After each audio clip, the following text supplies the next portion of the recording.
एक गोष्ट सांगतो, एनसीपीशी राष्ट्रवादी काँग्रेसची युती होणं शक्यच नाही.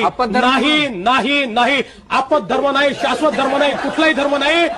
एक वेळ रिकामे राहू, एक वेळ सत्तेशिवाय राहू, एक वेळ मला कोणीतरी विचारलं तुमचा विवाह होणार आहे का, मी म्हटलं अविवाहित राहणं पसंत करीन, पण राष्ट्रवादी सोबत जाणार नाही नाही नाही. नाही पण असं आहे की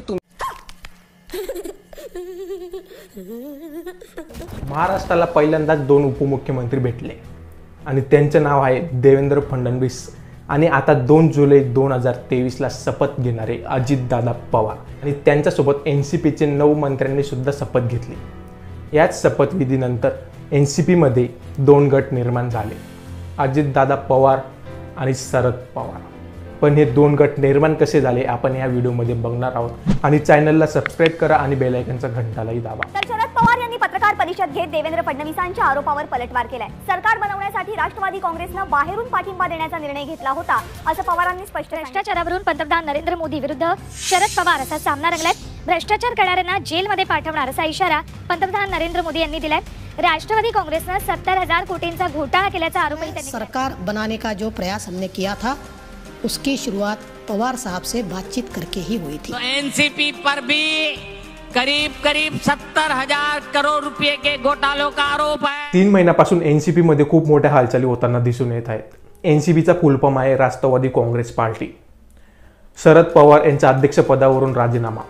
3 दिवसातच त्यांनी राजीनामा कॅन्सल केला. सुप्रिया सुळे यांना कार्यकारी अध्यक्षपदाची निवड आणि अजित पवार यांची प्रदेश अध्यक्षपदाची मागणी. हे सर्व चालू असताना कुठेतरी असं दिसून येत होतं की अजित पवार यांना कॉर्नर केलं जात आहे. एनसीपीमध्ये हे सर्व चालू असताना टर्निंग पॉईंट येतात 2, एक पीएम मोदीचा आणि एक देवेंद्र फडणवीसचा.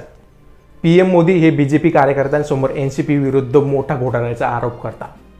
तो एनसीपी पर भी करीब 70,000 करोड़ रुपए के घोटालों का आरोप है. महाराष्ट्र स्टेट कोऑपरेटिव बैंक घोटाला, महाराष्ट्र सिंचाई घोटाला, अवैध खनन घोटाला, इनकी लिस्ट भी बहुत लंबी है. आपको शरद पवार जी की बेटी का भला करना हो तो आप एनसीपी को वोट दीजिए. मी त्या बँकेत सदस्य नाही, मी त्या बँकेचा कधी लोन घेतले नाही आणि काहीच त्याच्याशी संबंध नाही. ही एक गोष्ट. पण दुसरी, आता सोफिया का त्यांचं नाव घेतलं तर काहीच कारण नाही, कारण अशा कशा इन्स्टिट्यूशनमध्ये त्या नसतात हे साधारणतः बहुसंख्य लोकांना माहिती आहे. परंतु त्याच्या दुसऱ्याच दिवशी देवेंद्र फडणवीस हे 28 जूनला रिपब्लिक भारतला मुलाखत देतात. देवेंद्र फडणवीस हे शरद पवारची पोल खोलतात. देखिए, शरद पवार जी की मिस्ट्री को समझना है तो उनकी हिस्ट्री में जाना पड़ेगा, तभी आप उनकी मिस्ट्री को समझ सकते हैं. बिल्कुल आपको स्पष्ट रूप से कहता हूं कि जिस समय उद्धव जी ने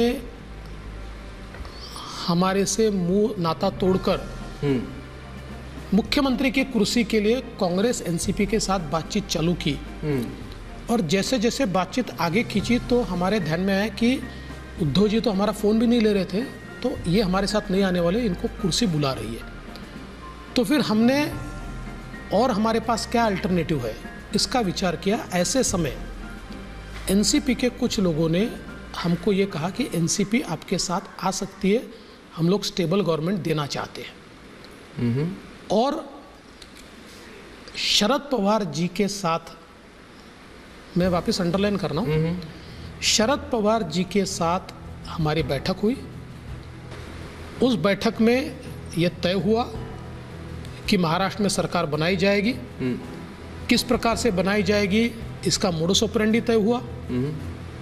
अजित पवार और मैं, हम दोनों मिलकर इसको आगे बढ़ाएंगे ये तय हुआ. सारे अधिकार हम दोनों को दिए गए.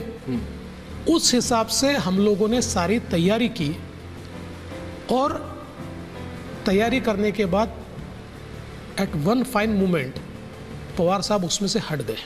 कब? ये समझ लीजिए कि हमारी शपथ से 3-4 दिन पहले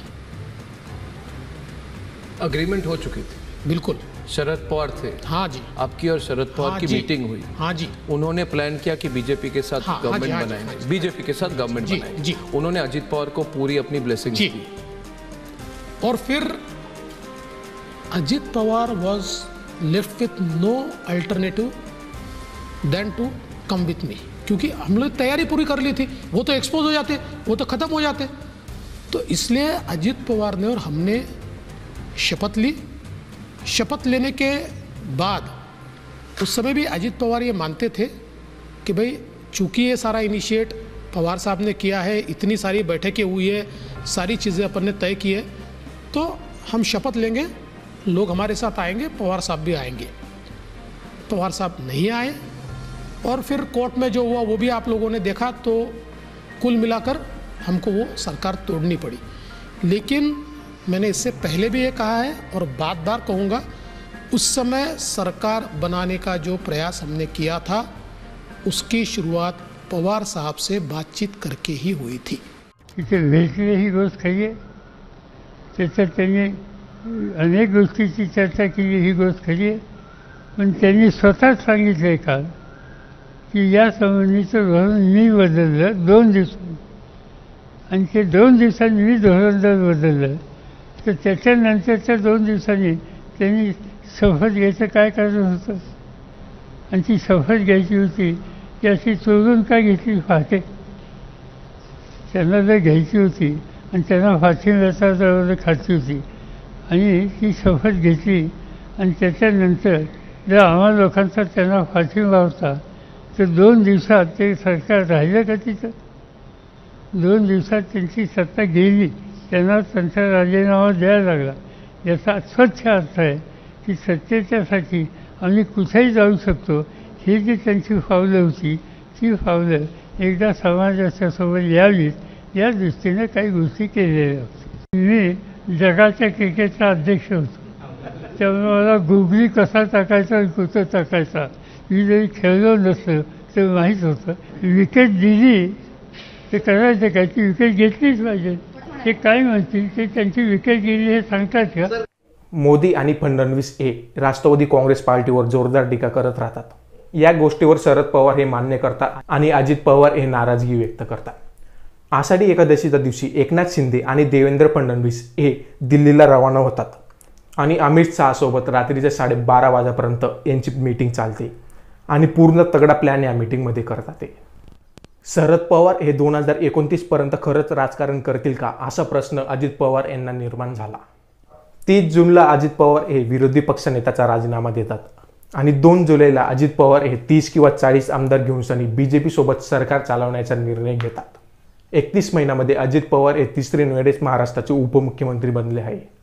अजित पवार यांच्या शपथनंतर ठाकरे गट आणि शिंदे गट सारखेच यांचे 2 गट पडलेले आहेत, अजित पवार गट आणि शरद पवार गट। पण खरं राष्ट्रवादी काँग्रेस पार्टी कोलाची हा प्रश्न सर्वांनाच येत आहे। एनसीपी कडे विधानसभांचे 53 आमदार आहे। अजित पवार यांच्या दावानुसार त्यांच्याकडे 30 ते 40 आमदार आहे। अजित पवार यांना जर उपमुख्यमंत्री राहायचं असेल तर त्यांच्याकडे 36 आमदार असणं आवश्यक असणार। जर अजित पवार यांच्याकडे 36 आमदार नसणार तर तो निर्णय हा विधानसभाचा अध्यक्ष घेऊ शकतो। पण त्यावर पण सुप्रीम कोर्टाची एक अट आहे, ती अट म्हणजे अशी, ज्याच्याकडे जास्ती आमदार तोच खरा पक्ष असं नसतं। अशाच व्हिडिओसाठी चॅनलला सबस्क्राईब करा आणि बेल आयकॉनच्या घंटालाही दाबा।